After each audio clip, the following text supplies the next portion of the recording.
Hello and welcome to my school channel. My name is Angela, and in this video we're going to continue the government topic by topic video lesson. So we're moving on to a new topic titled pressure group.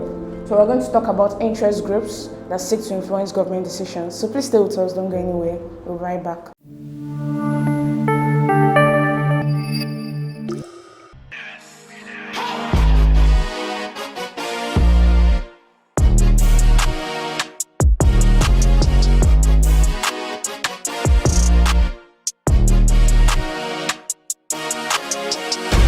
Welcome back to the My School channel. Like I said earlier, we're moving on to pressure group, so let's dive right into it.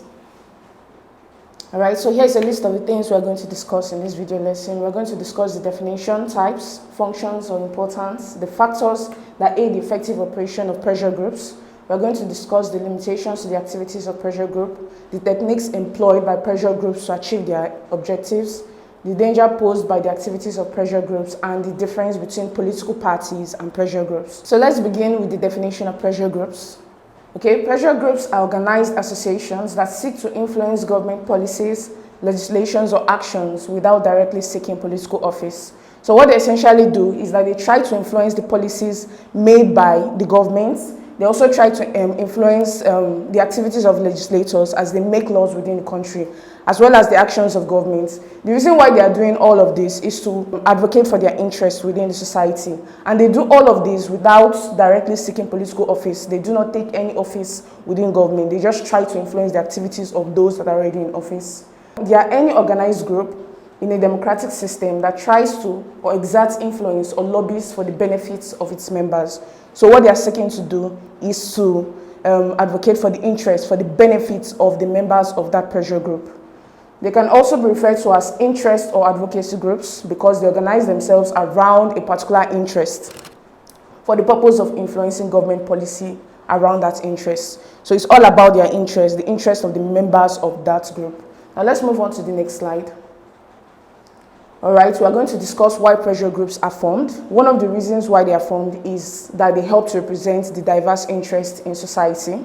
So in a democratic society, individuals and organizations often have different interests and priorities. As these interests are not always represented by political parties, pressure groups form to advocate for specific causes, such as labor rights or other basic human rights. E.g., the Nigerian Labour Congress is formed to advocate for the rights of workers in the country. So what they do is they represent some of those interests that are not represented by political parties within the country. Let's move on to another reason.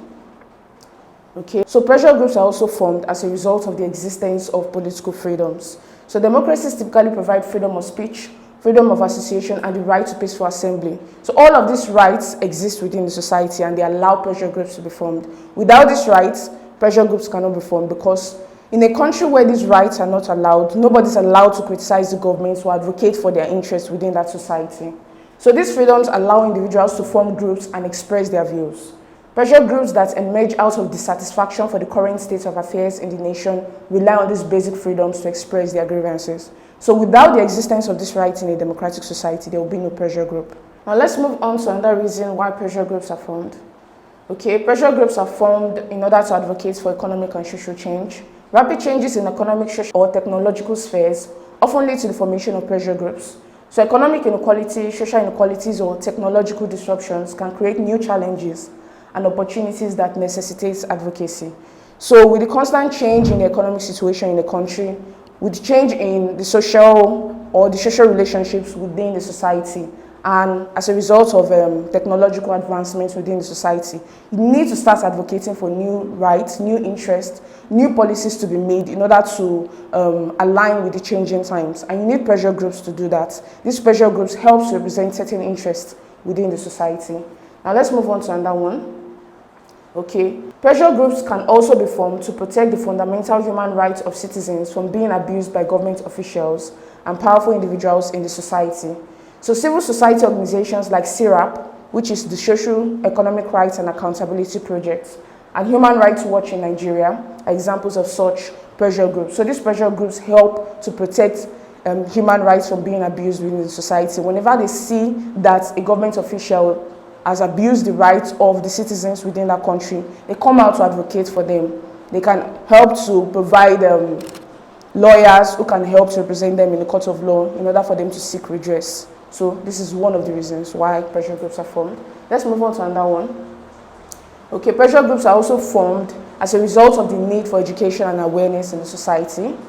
So pressure groups may be formed out of the need to educate the masses on the need to push the government to provide certain rights and privileges that they are owed as citizens of the country. Media organizations are examples of such pressure groups. They take it upon themselves to educate the masses on such matters. So some pressure groups are formed in order to educate the citizens of the country of their rights and their privileges as members of that society, so that they can get to criticize the government whenever they are not doing their job properly. So this is why some pressure groups are formed. Let's move on to another one. Okay, so pressure groups are also formed out of environmental concerns such as climate change, the pollution of the natural environment by organizations, etc. So in regions like the Niger Delta here in Nigeria, pressure groups such as the Movement for the Survival of the Ogoni People. The Ogoni people are a tribe in the Niger Delta.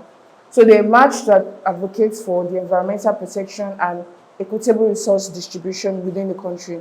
So they are not okay with how some of their lands are being polluted and destroyed by some companies that are drilling oil within the Niger Delta. And so they formed this pressure group to advocate for the interests of the people living within that territory. So this is another reason why pressure groups are formed. Let's move on to the next slide. Okay, so we're going to discuss the various types of pressure groups. One of the types is economic pressure group. So economic pressure groups seek to influence government policies that affect the economic and business environment. So their primary aim is to advocate for policies that benefit their members or the economic sector that they represent. So what they basically do is to try to advocate for the interests of those people in the economic sector, those that are trying to make money by joining the economic sector. So they advocate for their interests by seeking to influence government actions, the policies made by the government, in order to ensure that they align with the interests of the members of that pressure group. Some examples are the Manufacturers Association of Nigeria, or MAN, the National Association of Chambers of Commerce, Industry, Mines and Agriculture. So what these pressure groups basically do is that they lobby for lower taxes, fewer trade restrictions and better infrastructure. So when they have lower taxes, that means they can get to pocket a lot more profits than they usually do. They also need fewer trade restrictions in order for them to be able to market their goods and services to other people. They need better infrastructure such as road, electricity and the likes in order for them to conduct their business effectively. They also advocate for government incentives to promote economic growth and industrialization, and they organize forums and discussions between businesses and policymakers. That's one of the duties of pressure group, to educate and make certain things aware to citizens within the country. So these are some of the functions of economic pressure groups. Let's move on to the next slide. And that type of pressure group is the professional pressure group. So they represent the interest of individuals in specific professions and advocate for better working conditions, professional standards, and government policies that enhance their profession. So what their interest is in this particular case is the interest of those people within that profession. An example is the Nigerian Medical Association. We also have the Nigerian Bar Association, the Nigerian Union of Teachers, Nigerian Union of Journalists, and the Nigerian Union of Road Transport Workers. So these are all professional pressure groups. They advocate for the interest of those within each of these professions. So what they do is that they campaign for policies that promote professional ethics and standards. They also organize strikes or protests to demand better working conditions and salaries, and they advocate for reforms in sectors that affect their profession. So they basically advocate for the interest of members within their profession. Let's move on to the next slide. Okay, and that type of pressure group is educational pressure group. They focus on advocating for policies that improve the educational system, increase funding, and enhance the quality of education at all levels within the country. So what they basically do is try to ensure that the educational sector within the country continues to develop.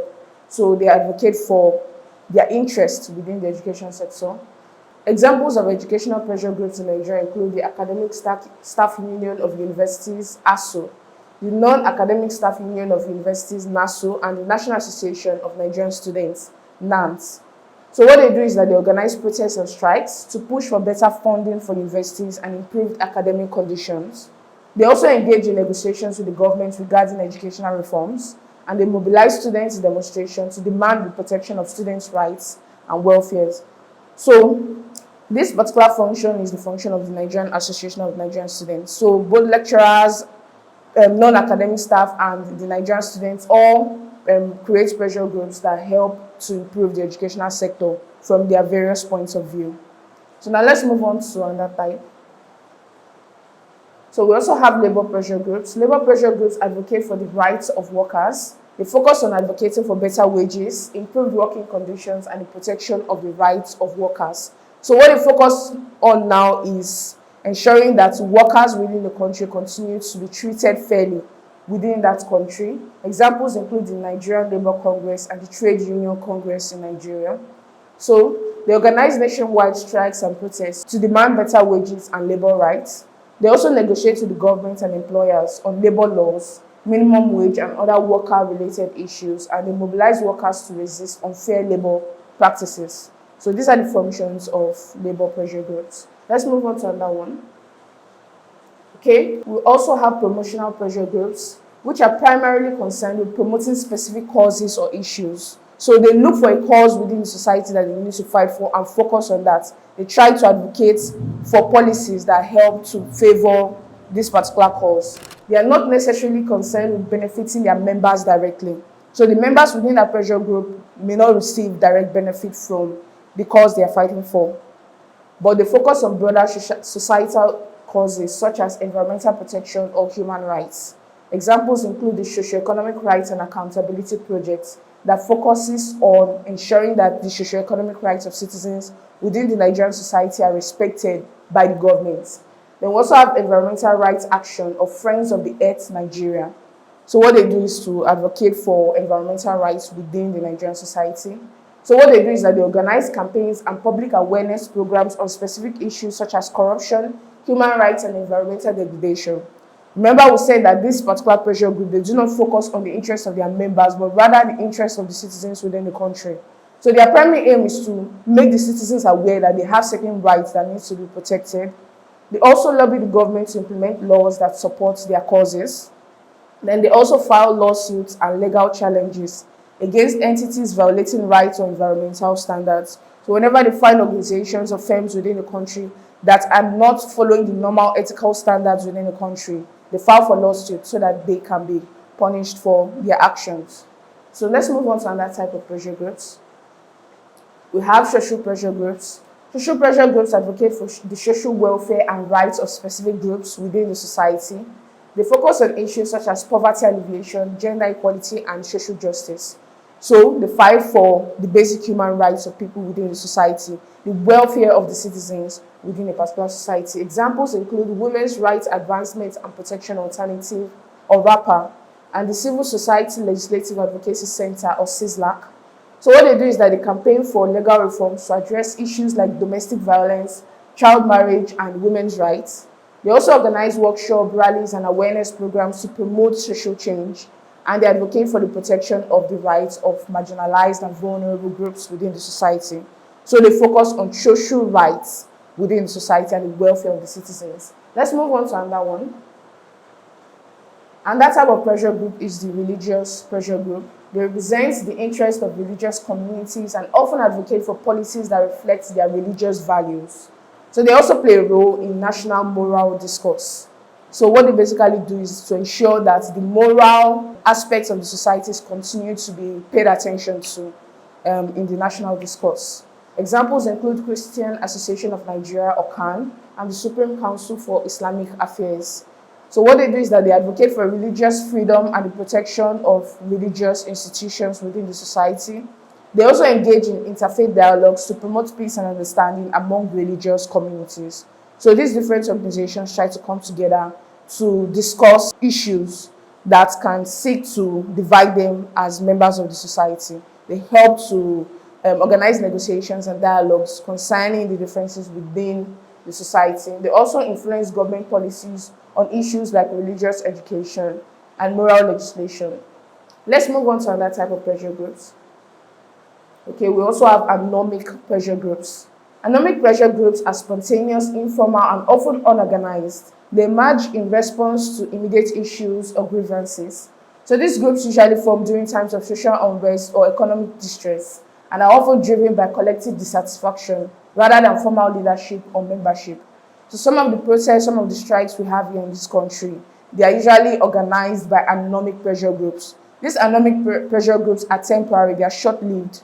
They are formed when there is a period of social unrest within the country and people need to criticize government or advocate for their rights within the society. They are formed, and when their rights are, or when their voices are being paid attention to, they can be disbanded at the end of the day because the goals for which it is formed has been actualized.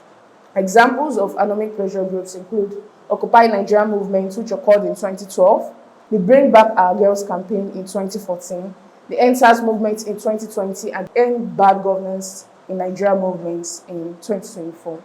So these are examples of anomic pressure groups. So we've come to the end of this segment of the video lesson. I believe it was educative and enlightening. If you would like to continue with us, please go down to the link in the description below. This takes you to my school website. There you can subscribe for the government topic by topic video lesson, and you can continue on this journey with us. So we are going to move on to the functions and importance of pressure groups, and we're also going to discuss the limitations of pressure group, the differences between political parties and pressure groups, and so many other topics. I hope to see you there. I believe you're enjoying this content. If yes, please do not forget to hit the like button, click on the subscribe button, and lastly tap on the notification bell to get informed as soon as we release the next videos.